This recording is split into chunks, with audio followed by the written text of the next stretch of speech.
করতালি বাজাবো। মানিকগঞ্জের আপামর জনসাধারণ, আমরা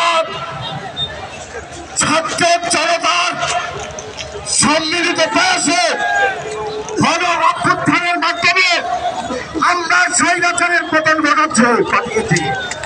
দেশ নতুন করে স্বাধীন হয়েছে।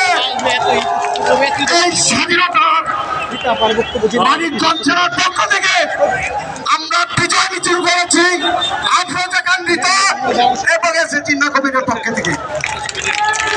তাদের নেতৃত্বে আমরা আজকে জয় র্যালি শুনে আমি সাথী বন্ধুরা, প্রচন্ড রোদ, আপনারা সবাই ক্লান্ত, এর মধ্যে আপনাদের সামনে বক্তব্য রাখছেন বাংলাদেশ জাতীয়তাবাদী ছাত্র দল মানিকগঞ্জ জেলা শাখার সাবেক সভাপতি, জেলা বিএনপির সাংগঠনিক সম্পাদক অ্যাডভোকেট নেতাজুল ভাইকে বক্তব্য রাখার জন্য সংক্ষিপ্ত আকারে শুধু আপনাদের বিজয়ের শুভেচ্ছা জানাচ্ছি।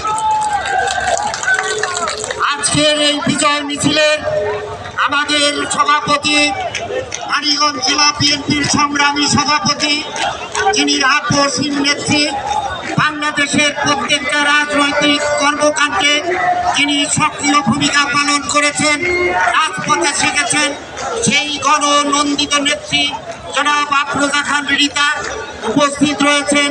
জেলা বিএনপির সংগ্রামী সাধারণ সম্পাদক এসে জিন্না কবির উপস্থিত রয়েছেন। জেলা বিএনপির সংগ্রামী নেতৃবৃন্দ, বিভিন্ন অঙ্গ সংগঠনের নেতৃবৃন্দ এবং মানিকগঞ্জ জেলার সর্বস্তরের ছাত্র জনতা।